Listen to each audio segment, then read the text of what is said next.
Pasti sering banget kan lihat kata healing atau self-love seliweran di media sosial kita? Tapi pernah nggak sih kita berhenti sejenak dan nanya, sebenarnya apa yang kita cari di balik jutaan postingan itu? Yuk, kita bedah bareng-bareng tren ini. 51 juta. Gila kan? Angka ini lebih banyak dari populasi beberapa negara loh. Cuma di Instagram aja, tagar hashtag healing udah dipakai sebanyak ini.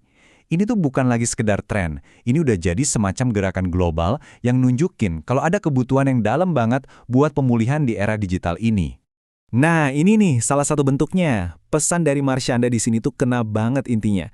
Self-love itu bukan soal jadi sempurna, tapi justru tentang gimana kita bisa meluk diri kita apa adanya. Pesan sesimpel inilah yang bikin dia kuat banget dan diterima sama jutaan orang. Tapi, ini juga yang jadi pertanyaan besarnya. Apakah semua ini beneran proses penyembuhan yang tulus? Atau jangan-jangan cuma jadi sebuah pertunjukan baru buat audiens digital kita? Mari kita cari tahu. Oke, pertama-tama kita harus lihat gimana budaya digital ini tuh sebenarnya kayak pedang bermata dua, terutama dalam perjalanan kesehatan mental kita. Di satu sisi, media sosial emang bisa jadi tempat kita nemuin dukungan, ngerasa nggak sendirian. Tapi, di sisi lain, platform yang sama persis malah jadi arena buat kita banding-bandingin diri tanpa henti, yang akhirnya bikin kita terus-terusan ngerasa kurang. Dalam psikologi, ini namanya perbandingan sosial. Dan ini tuh naluri alami kita sebagai manusia.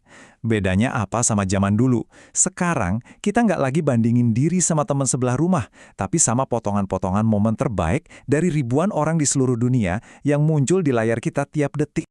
Sekarang, kita bedah yuk perbedaan paling penting antara healing versi budaya pop sama apa yang sebenarnya dikatakan oleh ilmu psikologi. Karena, jujur aja, seringkali keduanya itu ada di jalur yang beda banget.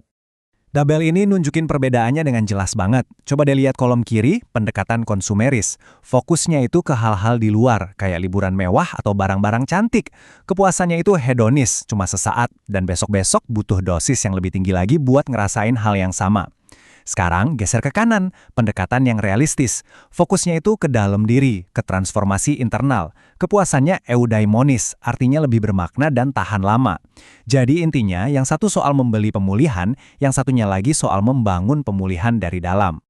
Tapi, tren ini juga punya sisi gelapnya loh. Mari kita bongkar resiko di balik performa atau pertunjukan healing yang sering kita saksikan secara online. Nah, ini dia istilahnya healing performatif. Maksudnya, ini terjadi waktu proses penyembuhan yang harusnya personal dan intim, malah diubah jadi konten buat ditonton orang lain. Fokusnya jadi geser, bukan lagi merasa lebih baik, tapi kelihatan sedang merasa lebih baik. Masalah yang kompleks disederhanain jadi sekedar foto matahari terbenam dengan kutipan inspiratif. Dan ini dia bahaya terbesarnya. Ironis banget ya, pencarian self-love yang berlebihan malah bisa ngejebak kita dalam hiperindividualisme yang ujung-ujungnya justru bikin kita kesepian. Kita lupa kalau sebagai manusia, penyembuhan yang sejati itu seringkali nggak terjadi sendirian, tapi justru lewat koneksi kita sama orang lain.